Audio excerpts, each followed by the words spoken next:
Good evening. It is Wednesday, July 28th, 2021, and coming to you live from the Lonely Tree Media Studios in Yakima, Washington. This is the Best Lamm Sports Show.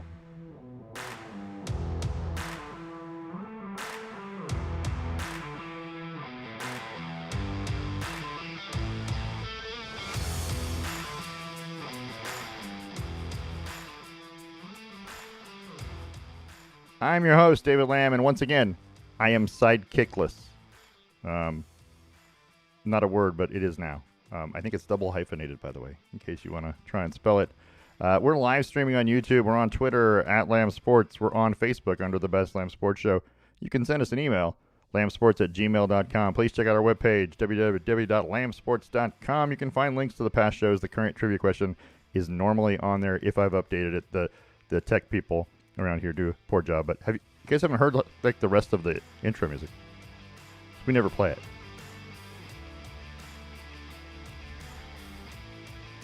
It sounds like the beginning too. I don't know. I kind of like it, but you know, you guys can be the judge of that. The first segment of our show is brought to you by The Range in Yakima at 34,000 square feet. The Range is an all-inclusive facility offering firearm training, retail sales and supplies, full gunsmithing and repairs, custom builds, and Cerakote services. It's all under one roof at The Range, open Tuesday through Saturday from 10 to 7, Sunday 11 to 5. Go see our friends at The Range, 1701 Garrettson Lane in Yakima. Phone number is 509-571-1449. Make sure you mention the Best Lamm Sports Show. The Range, educate, equip, and empower. We're going to try something a little different, and that's video. We're testing. I'm testing. Well, I would say we, but I'm testing. So you guys get a good look at the Lonely Tree Media Studios here in Yakima. I know you guys have heard about it for 55 episodes now. This is episode 55. So if you had the over under and you took the over 54, that was a good bet. Well done. So, those of you who said we wouldn't make it past 54 episodes, but we're still glad you're listening. So we got lots of stuff we want to talk about, lots of sports things, sports topics. Damian Lillard rumors. Always. SEC looks like they're going to expand and add to. Aaron Rodgers is still a Green Bay Packer, reported to camp. I still think he wants out bad. Simone Biles is out again in Tokyo. The U.S. men's soccer is in Gold Cup action this weekend, and U.S. men's. Did I say U.S. men's soccer? Yeah, U.S. men's national team. I don't even know what I'm saying. But we're gonna have a trivia question because that's kind of our thing. It's kind of what we do. So let's go to the Best Lamm Sports Show trivia question, brought to you by Stone Wine Estates and Hood River, the winery at the Vineyard, 3827 Fletcher Drive, 7 days a week. They're open 7 days a week. That is Monday through Sunday, if you're keeping score, or however you want to phrase it. From 12 to 6 for indoor and patio dining. Go to stavenstone.com, check out their selection of award-winning wines, or make a reservation. Right there, you can click on the button, and it will pop up an email, and you can send them an email requesting a reservation. And or you can call them 541-946-3750. That's 541-WINE-750. You can email them info@stavenstone.com for more information. Stavenstone, wines with personality. So, trivia question for today. We always say it at the beginning, and then we'll answer it at the end. See if anybody knows what I'm talking about. Today is Olympics. Why not, right? Because we're talking about Olympics. Here's the question for you. What U.S. Olympian has the most medals that is not a swimmer or track and field athlete? What U.S. Olympian has the most medals in the history of Olympics that is not a swimmer or track and field athlete? Stone trivia question for today. There you go. We'll answer it a little more. We'll answer it later at the end of the show when I decide that it's time that you've been in suspense long enough. That's a tough one, I think. I mean, I didn't know. So I feel like if I didn't know, you shouldn't know. But that doesn't necessarily mean anything. Let's talk about Damian Lillard, shall we? Latest reports, and by reports I mean rumors. Nothing is concrete until something is concrete. There you go, Captain Obvious. The latest reports say that he's going to demand a trade or sit out if he doesn't get the teammates he needs or a trade to a contender. To his credit, he seems to be denying every report that comes out like this. The question is still the same, though. The Blazers have no draft picks in the 2021 draft unless they somehow trade something to get draft picks. They don't have any. And that's not saying they can't or they won't, but the Trailblazers they're in a hard position here.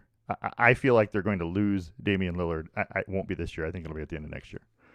Unless they're willing to trade him now and start rebuilding and grab draft pick after draft pick. But I kind of think you'd want to have some draft picks already in this draft before you went and got rid of your star and got more draft picks. And then you could have this gigantic haul of young talent. But I don't think that's what's going to happen.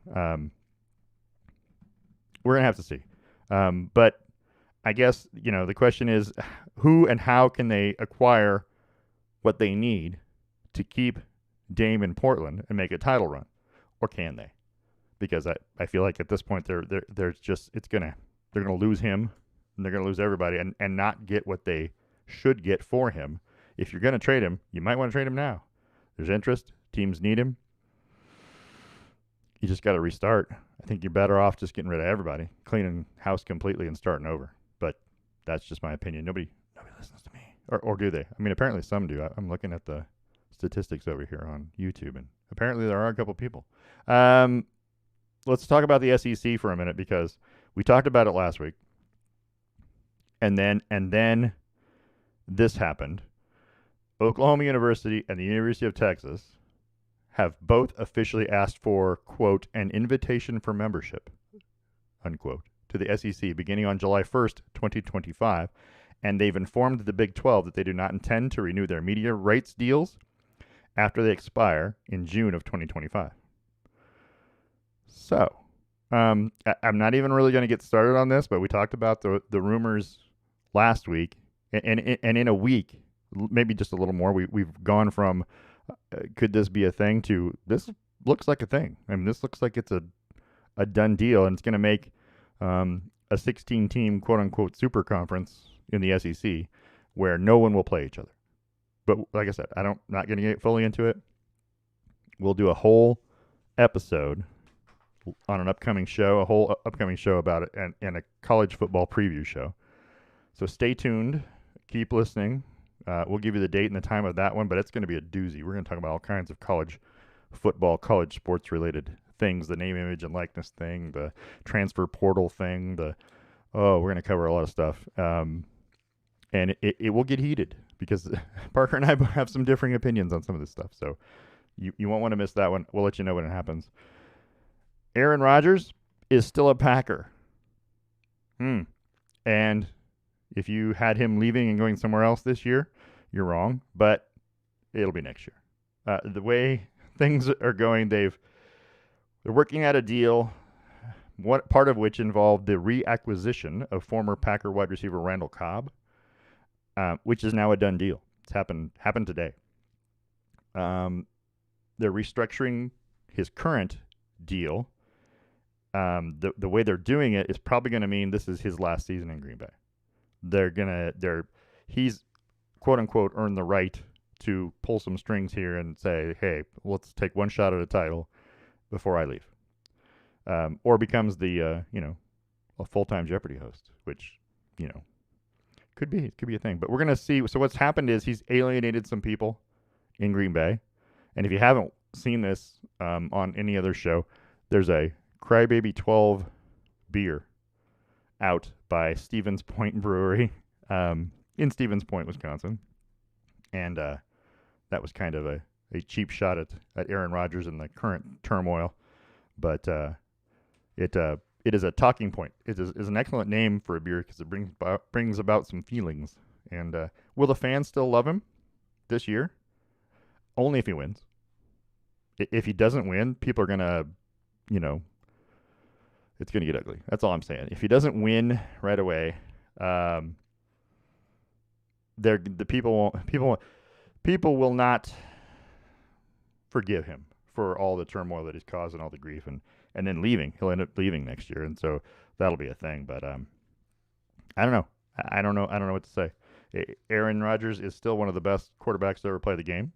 We'll see what happens this year. I don't know. I feel like they're good, but how good are the Packers? I don't know exactly. They looked embarrassingly bad against a really good Tampa Bay defense last year in the NFC Championship game. So we'll see. We'll see how that plays out.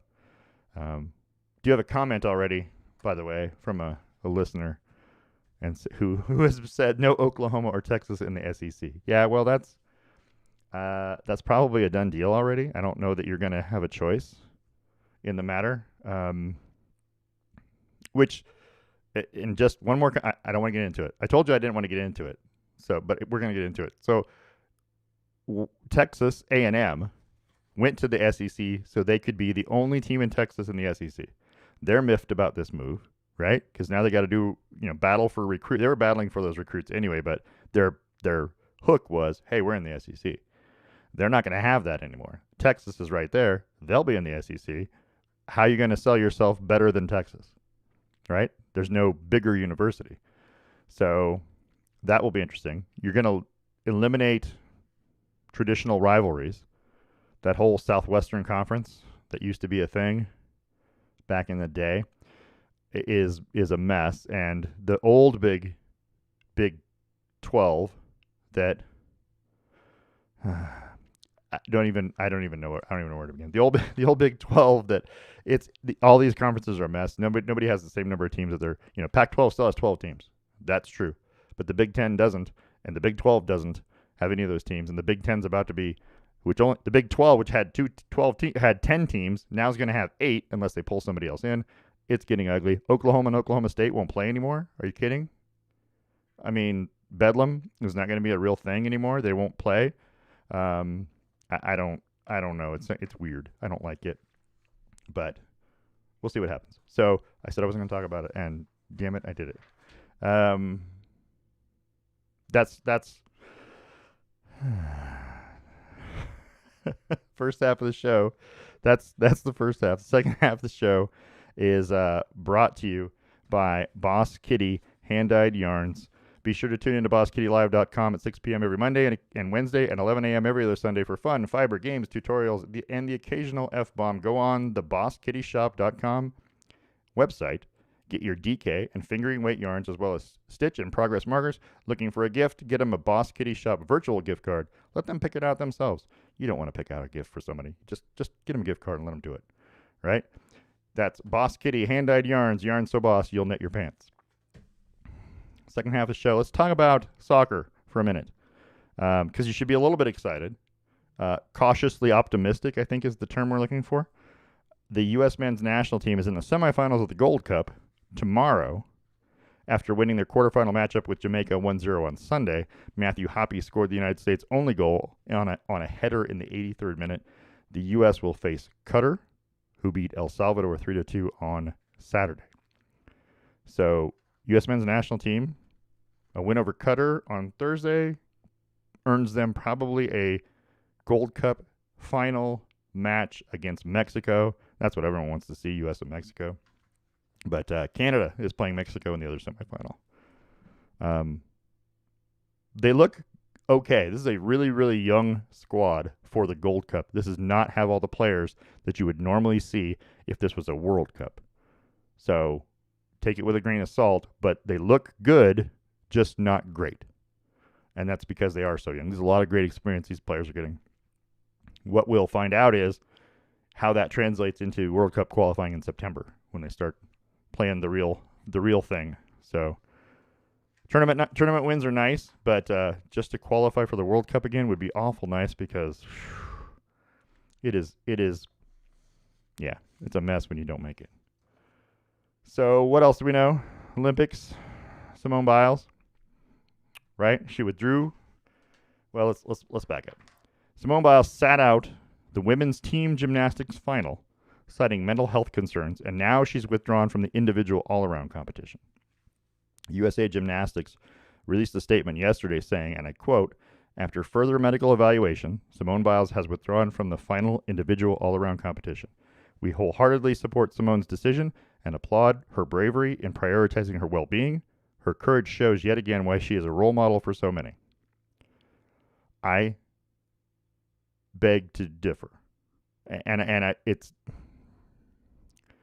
my personal feelings that this is a gigantic blow to the gymnastics team, right? Who finished second to the Russian Olympic Committee team. I guess that's how they call them now. They can't just call themselves Russia because they're still under penalty for doping.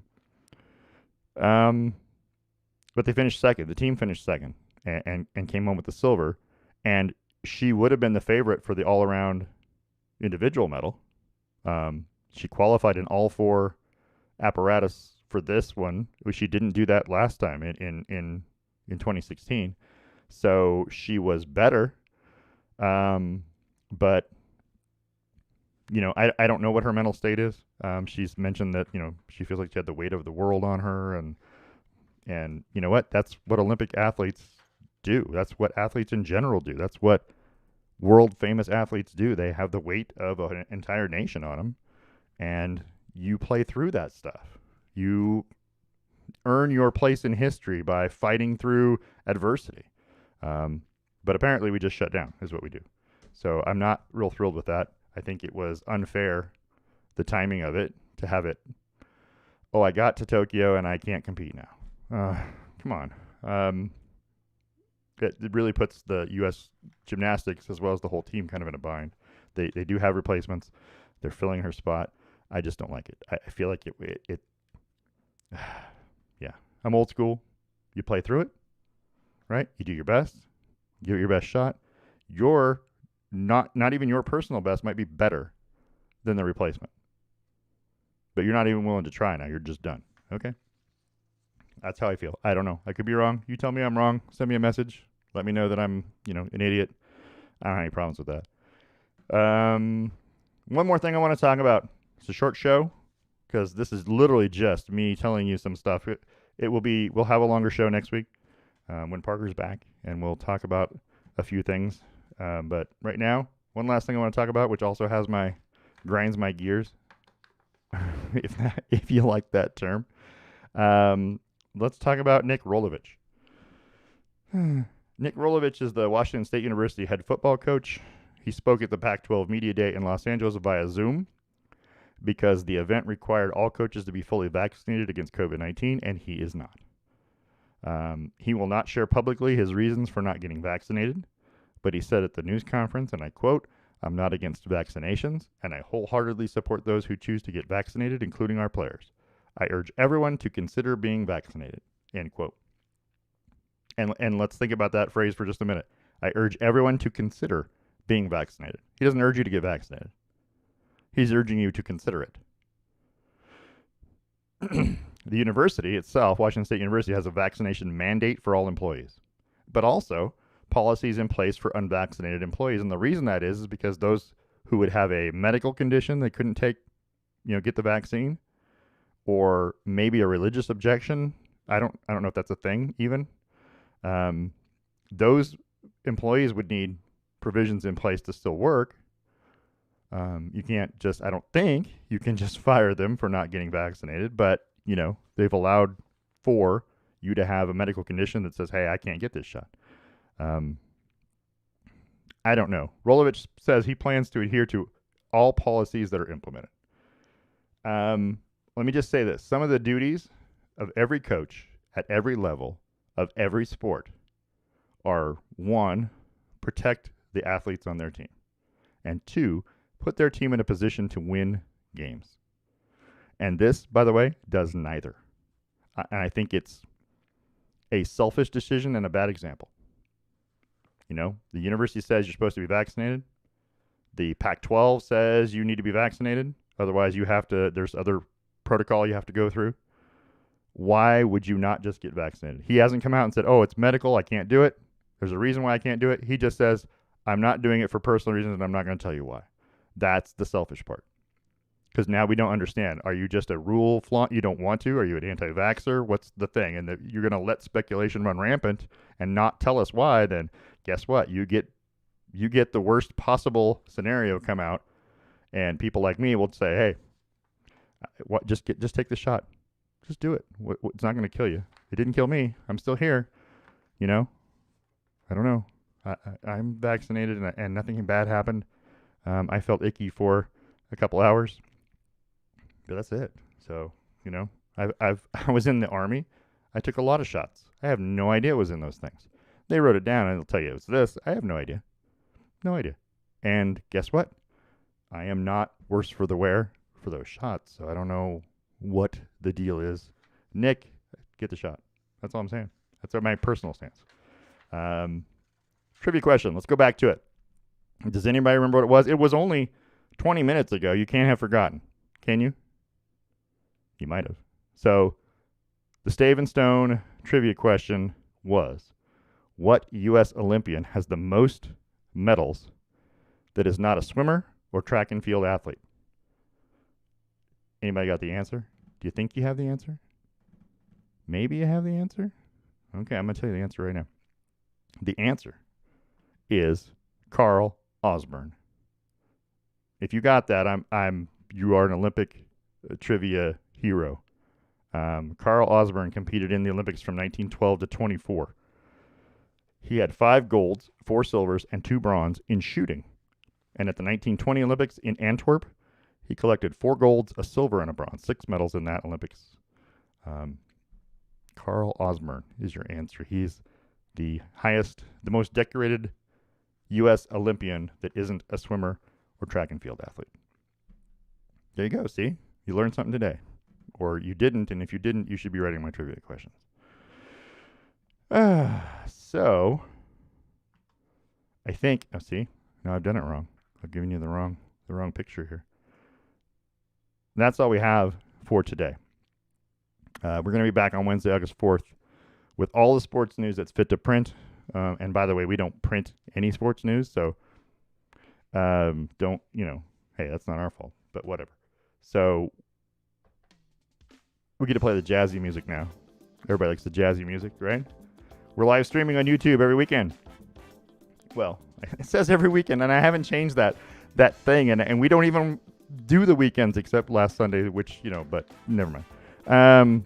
We're on Twitter at Lamm Sports, on Facebook, The Best Lamm Sports Show. Email lambsports@gmail.com. I want to thank our sponsors, The Range in Yakima, Boss Kitty Yarns, and Stave and Stone Wine Estates in Hood River. This has been a Brain Rock production, a division of Lonely Tree Media, LLC. Thanks for listening.